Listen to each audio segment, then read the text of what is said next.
naay seryoso, naasay aligre, usahay maglukot ko og gining papel, suwatan bitaw og kanang ngan sa mga tao o sa mga hayop kung unsay kining kalidad sa hayop o panig-ingnan sa maong tao, diin mahimo natong tagaan og pagtagad kung unsay atong katunan. Daghan among gihimong paagi na panahon nga mo tan-aw mi broadcasting, may panahon nga kanang tag-ano ng usa ka Bible character, usahay sad manganta rami og original songs, love song. Usahay kay mananaw mi og kanang monthly nga broadcasting nga amo so isulti kuno sa mo nakatunan sa tibok programa.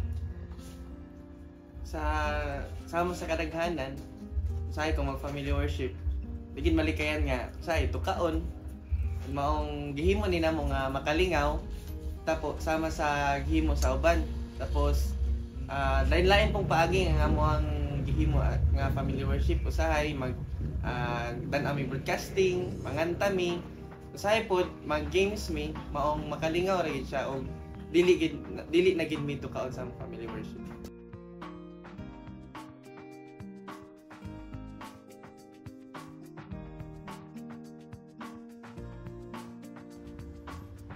Amo gid giisip nga ikaapat nga programa sa among tigom.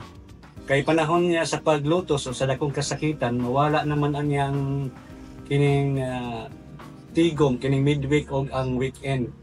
Ang kining family worship na lang ang magpabilin hangtod sa Armageddon. Giisip namo ni nga importanteng bahin sa among pag-alagad, makatabang ni namo nga mos muligo ng among pagtuo aron makalahutay ni sa matag adlaw nga mga pagsulay. Bitaw, giisip po ni namo nga usa kaayo kabalaan nga paagi sa pagsimba ngadto kang iba. Gani bisag naarami sa balay nya amo gyapong gipabilhan nga magpabilin ang pagkabalaan ani ug dako po ning tabang namo kay diri po namo ma-share ang ang kung unsay angay namo pauswagonon sa matag usa. Tinuod, among pamilya suod na pero mas nakatabang ni namo nga mas masuod pa kay naghatag namo og dakong kahigayunan ang family worship nga masulti kon unsay among tinuod nga gibati or among ginahuna.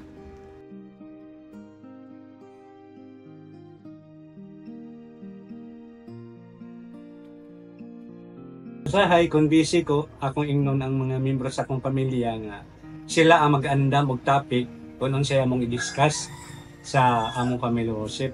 Samtang to ako sa trabaho, ako ning kudlit-kudliton ba og kining tuon aron nga sa pag-abot sa adlaw maandam na. May na lang gani kay sa pagkakaron ang akong mga anak lalaki na dagko na mahangyo na nako sila nga sila na imo dala sa family worship. Sa una nga among mga anak gagmay pa unya mga estudyante, busy kayo sila nga usahay nga mahimong kanunay dili makaandam kun unsay family worship. Kana yung kabisi kayo usahay kapoy na sa trabaho or mga bulungatan sa balay no usahay ganahan lang jud mo kahuway. Busy jud kayo to sa una mong mahunong ang among family worship.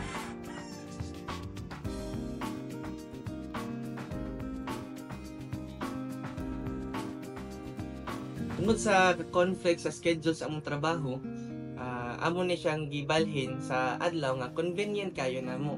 So ang labi na sa trabaho sa kumanghod nga nay panggabi. So among gibuhat gibalhin ni namo sa adlaw nga convenient namong tanan. So gibalhin namo siya sa adlaw nga human sa midweek nga tigom. Maramig na ikaapat nga bahin sa midweek.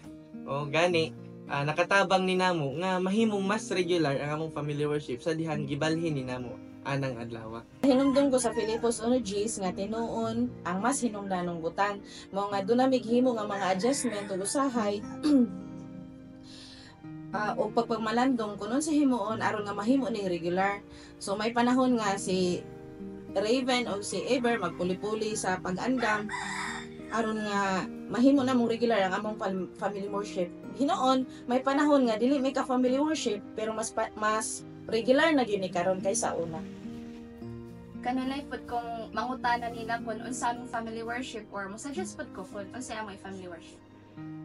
Kinahanglan gid ang pagdisiplina Kay kung way disiplina, mahimong murag easy na lang ba nga kung unsay mga schedule na pwede ra dili namo himuon. Mao na nga kung dili gid ko maka lugar, hangyoon nato si Raven nga mo'y modumala. Mao na nga magpusahay magpuli-puli ning duha aron mas gaan ang among paghandol na anak.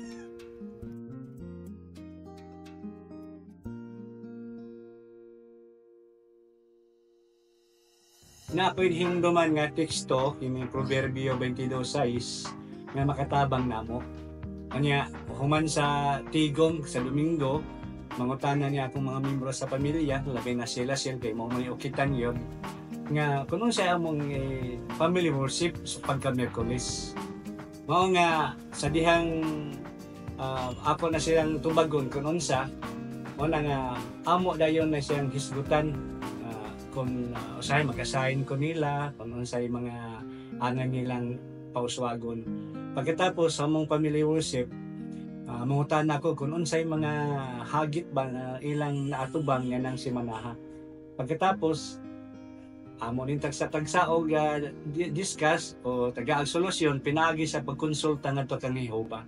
Ang pagkonsulta ni Jehova mao nang pagbasa sa Biblia aron nga mahibaw-an namo kung unsay mga positibong paagi nga masulbad.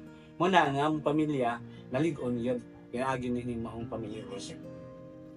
Ang mga panalangin kay nakita na ko ang akong mga anak nakaugma jud og tinuod nga gugma kang Jehova. Kay lang lagi. O nakita na ako nga ni usupod ang ilang espiritualidad nga lang kangayla ko. Ug bisan may panahon nga naay mitungha nga problema. Pwede.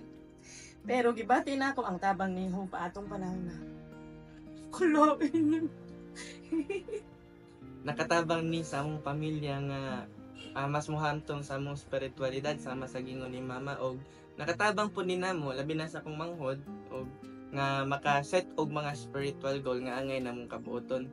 Og gani nakatabang pud ni namo sa matag membro sa pamilya nga mas masuod sa usag-usa.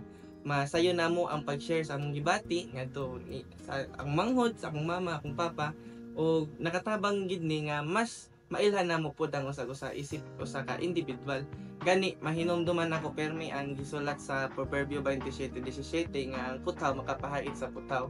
Bisan tuod pamilya mi pero gi-treat na ako sila ingon nga mga best friend nga may makapadasig na ako ug makatabang sa ako ang pag-uswag.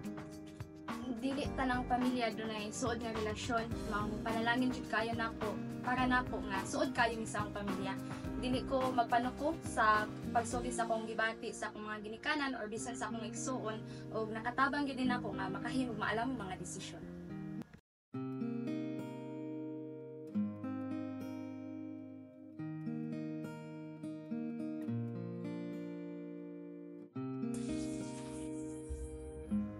Nahimong determinasyon namo ang gikutlo diha sa pinatayag 14:7 nga himayaon si Jehova maong sa tungod sa among regular nga pamilyanong pagsimba, sigurado kayo nga nahimaya namo si Jehova ingon nga pusa ka pamilya.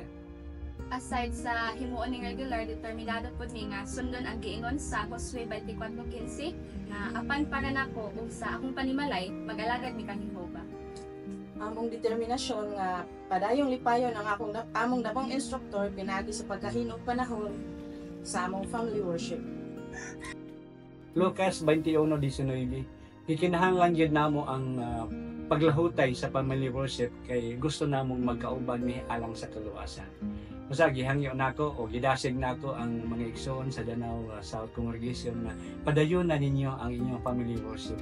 Kay kini makahatag nato og kaluwasan, paglahutay, o pagdaig kang Jehova, paghimaya kang Jehova. Kung inyo nang mapadayon, daghan kayo taog mga benepisyo nga makuha sa atong family worship.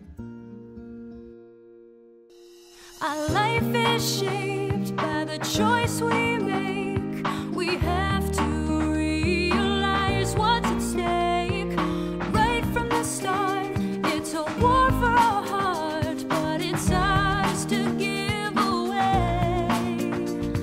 To save God in me.